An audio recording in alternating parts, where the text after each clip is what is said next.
तो दोस्तों आज हम फिर से आपके लिए लेकर आए हैं देश दुनिया की सभी ताजा बड़ी खबरें। फटाफट एक एक कर विस्तार से आज आपको बताएंगे, तो वीडियो को अंत तक जरूर देखें। दोस्तों वीडियो बनाने में हमें काफी मेहनत लगी है, तो वीडियो को दिल से लाइक कर दे। जी हां दोस्तों, पहली खबर में आपको बता दें कि कृषि कानून को लेकर मोदी सरकार को लगा बड़ा झटका।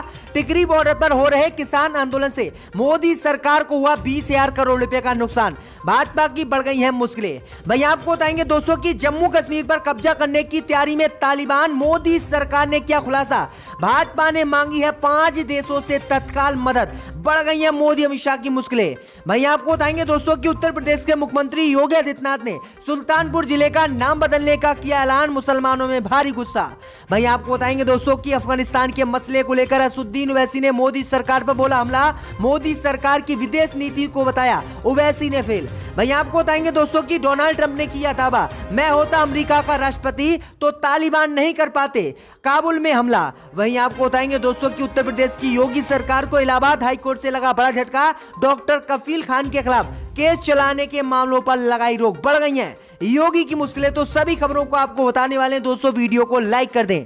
इसी बीच पर तो दोस्तों अगली खबर की ओर, तो किसान आंदोलन से अब तक मोदी सरकार को हुआ 20,000 करोड़ रुपए का नुकसान। भाजपा बोली जाएंगे सुप्रीम कोर्ट। जहां दोस्तों आपको बता दें, ये बड़ी खबर सामने निकल कर आई दोस्तों कि कृषि कानून से टिकरी बॉर्डर पर मोदी सरकार को पिछले 9 महीने में 20,000 करोड़ रुपए का नुकसान हो गया है, जिसके बाद मोदी सरकार की मुश्किलें बढ़ गई हैं। वहीं आपको बता दें कि टिकरी बॉर्डर पर पिछले 9 महीने से किसानों का आंदोलन जारी है। किसान लगातार मोदी सरकार से नए तीनों कृषि कानूनों को वापस लेने की मांग कर रहे हैं, लेकिन मोदी सरकार वापस लेने के लिए तैयार नहीं है और किसान टिकरी बॉर्डर पर रोडों को जाम किए पिछले 9 महीने से बैठे हैं। इन्हीं रोडों के जाम होने से मोदी सरकार को 20,000 करोड़ रुपए का अब तक नुकसान हो गया है, जिसके बाद भाजपा की मुश्किलें बढ़ गई हैं। भैया आपको बता दें कि जो उद्योगपति हैं उन्होंने भी काफी नाराजगी जताई है और मोदी सरकार से कहा है कि टिकरी बॉर्डर से किसानों को हटाया जाए, जिससे उनके यातायात के जो साधन बंद पड़े हुए हैं उनको शुरू किया जा सके।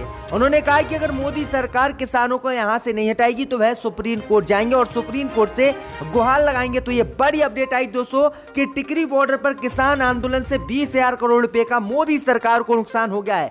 आपकी क्या राय हमें कमेंट में जरूर बताएं। इसी बीच पर तो दोस्तों अगली खबर की ओर, तो जम्मू कश्मीर पर कब्जा करने की तैयारी में तालिबान। मोदी अमित शाह की बड़ी मुश्किलें। क्या दोस्तों आपको बता दें, ये बड़ी खबर सामने निकल कर आई दोस्तों कि अफगानिस्तान पर कब्जा करने के बाद अब तालिबान ने जम्मू कश्मीर पर कब्जा करने की योजना बना रखी है, जिसका खुलासा आज हुआ है और मोदी अमित शाह के होश उड़ गए हैं। दरअसल आपको बता दें कि पाकिस्तान स्थित आतंकी संगठन जैश-ए मोहम्मद के प्रमुख मौलाना मसूद अजहर ने अगस्त के तीसरे हफ्ते में अफगानिस्तान के कंधार में तालिबान के नेताओं से मुलाकात की थी। एक समाचार वेबसाइट के सूत्रों के हवाले से बताया गया है कि अफगानिस्तान पर तालिबान के कब्जे के बाद मसूद अजहर ने जम्मू कश्मीर पर कब्जा करने के लिए तालिबान से समर्थन मांगा था, जिसके बाद ये खुलासा आज हो गया है और मोदी सरकार की मुश्किलें बढ़ गई हैं। अब सरकार को किस तरह से जम्मू कश्मीर में सुरक्षा अभियान चलाना है, इसकी मोदी अमित शाह अब बैठक कर करके योजना बना रहे हैं। तो ये बड़ी अपडेट आई दोस्तों कि अब जम्मू कश्मीर पर कब्जा करने की तैयारी में तालिबान जुट गया है। इसी बीच पर तो दोस्तों अगली खबर की ओर, तो फैजाबाद के बाद अब योगी ने सुल्तानपुर का नाम बदलने का किया ऐलान। मुसलमानों में भारी गुस्सा।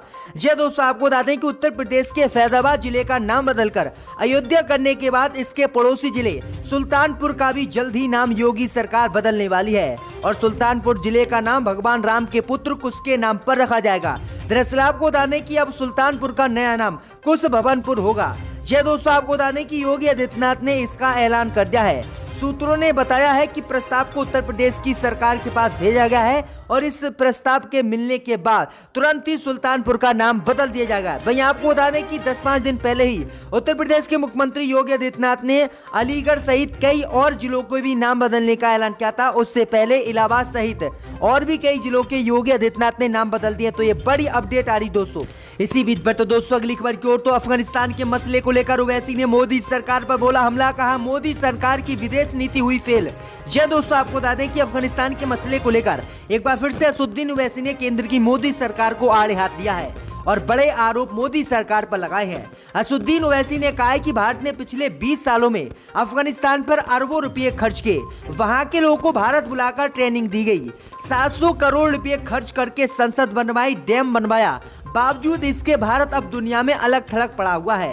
तालिबान का अफगानिस्तान में फिर से आना भारत के लिए बेहद खतरनाक है, इसलिए सरकार वेट एंड वॉच की स्थिति में है। असुद्दीन ओवैसी ने आगे कहा कि अफगानिस्तान में भारत का निवेश फंस गया है, तालिबान पर हमारी सरकार का रवैया भी बेहद गंभीर है। ओवैसी ने कहा कि मोदी सरकार की विदेश नीति फेल हो रही है और अब यूपी में चुनाव है और ये लोग वहां तालिबान करेंगे और हिंदू मुस्लिम की जंग वहां पर छेड़ेंगे और फिर चुनाव जीत लेंगे।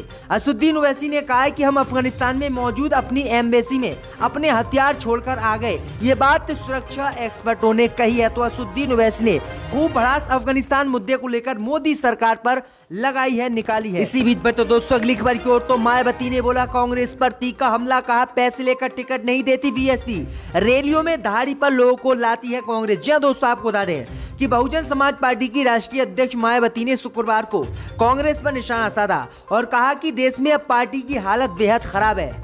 आगे मायावती ने कहा कि कांग्रेस तो रैलियों में दिहाड़ी पर लोगों को लाती है, ये कांग्रेस की भीड़ जुटाने का कल्चर है। वहीं मायावती ने शुक्रवार को पत्रकारों से बातचीत में ये आरोप कांग्रेस पार्टी पर लगाए हैं। वहीं आपको बता दें कि उन्होंने कहा कि हम किसी भी कीमत पर किसी भी अपने नेता को पैसे देकर टिकट नहीं देते हैं। लेकिन आपको बता दें कि मायावती की कई ऐसी कॉल रिकॉर्डिंग भी सामने आई थी, वायरल हुई थी, जिसमें मायावती पैसे लेते हुए टिकट देने की बात कर रही थी। तो किस तरह से मायावती ने अपना बचाव करते हुए कांग्रेस पार्टी पर ये गंभीर आरोप लगाए हैं। इसी बीच पर तो दोस्तों अगली खबर की ओर तो डोनाल्ड ट्रंप ने किया दावा, मैं होता अमेरिका का राष्ट्रपति तो काबुल में नहीं होता अमेरिकियों पर हमला। जी दोस्तों, आपको बता दें ये बड़ी खबर सामने निकल कर आई दोस्तों की काबुल में गुरुवार को हुए धमाकों में 13 अमेरिकी सैनिक समेत 100 से ज्यादा लोगों की मौत हो गई। हमले के एक दिन बाद अमेरिका के पूर्व राष्ट्रपति डोनाल्ड ट्रंप ने हुंकार भरी है। ट्रंप ने कहा कि अगर मैं अमेरिका का राष्ट्रपति होता तो काबुल में यह हमला नहीं होता। डोनाल्ड ट्रंप ने राष्ट्र को संबोधित करते हुए कहा कि यह त्रासदी कभी नहीं होनी चाहिए थी। उन्होंने कहा कि अगर मैं अमेरिकी वासियों का राष्ट्रपति होता तो ना तो तालिबान अफगानिस्तान पर कब्जा कर पाता और ना ही वहां पर यह हमला होता। अमेरिका के सैनिकों की मौत पर डोनाल्ड ट्रंप ने दुख व्यक्त किया है। तो ये बड़ी अपडेट आई दोस्तों। इसी बीच पर तो दोस्तों अगली खबर की ओर तो उत्तराखंड की बीजेपी सरकार का पकड़ा गया सदन में झूठ। जी दोस्तों, आपको बता दें ये बड़ी खबर सामने निकल कर आ रही दोस्तों कि उत्तराखंड की बीजेपी की त्रिभंदर सरकार के समय हुई बहुप्रचारित इन्वेस्टर समिति का आज सच विधानसभा के सामने आ गया है। तत्कालीन उत्तराखंड की भाजपा सरकार ने इस समिट में 120 करोड़ रुपए के निवेश का दावा किया था, लेकिन अब सामने आ रहा है कि पिछले 4 सालों में उत्तराखंड में महज 6126 करोड़ रुपए का ही निवेश हुआ है।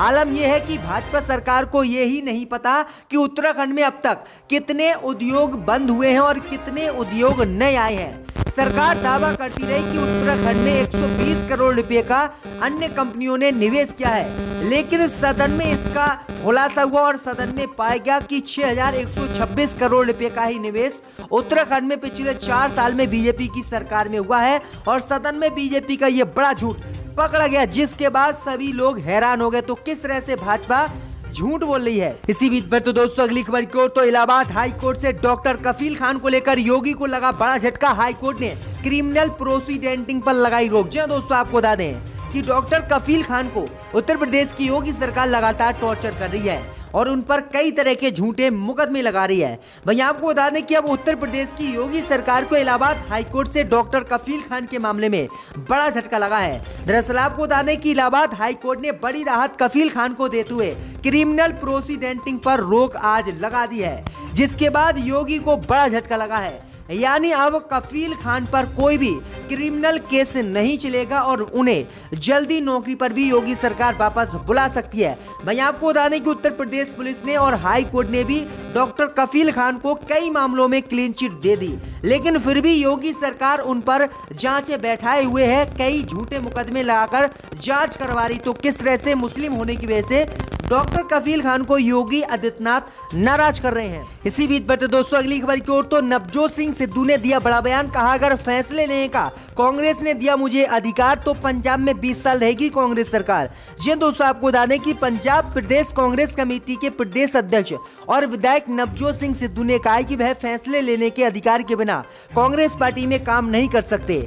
उन्हें अगर मुकम्मल तौर पर फैसले लेने का अधिकार दिया गया तो पंजाब में अगले 20 सालों तक कांग्रेस कांग्रेस पार्टी की ही सरकार रहेगी और कांग्रेस पार्टी को यहाँ पर कोई भी हरा नहीं पाएगा। भाई आपको बता दें कि नवजोत सिंह सिद्धू ने यह बयान तब दिया है जब उनके सलाहकार ने इस्तीफा दिया था।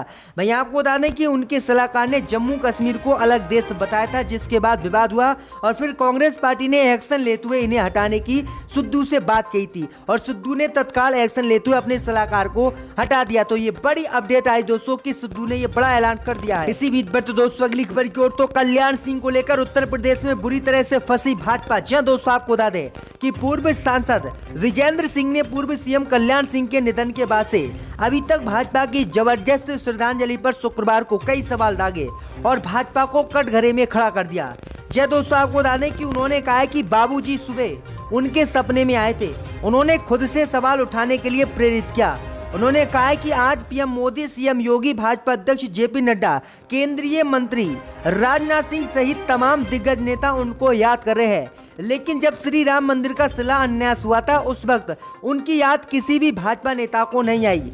उन्होंने कहा कि कल्याण सिंह जब लखनऊ में ही थे और शिलान्यास कार्यक्रम में जाने के लिए तैयार थे, लेकिन मंदिर आंदोलन के नायक को भाजपा के किसी भी नेता ने नहीं बुलाया और इसलिए वह 2 बार मुख्यमंत्री पद से भी हटे। इसी से नाराज होकर उन्होंने भाजपा से नाता तोड़ा और जन क्रांति पार्टी बनाई। वहीं आपको बता दें उन्होंने कहा कि भाजपा ने उनके साथ अपमान किया और अब वोट पाने के लिए भाजपा किस तरह से कल्याण सिंह का इस्तेमाल कर रही है, तो ये गंभीर आरोप लगाए हैं। में कि एक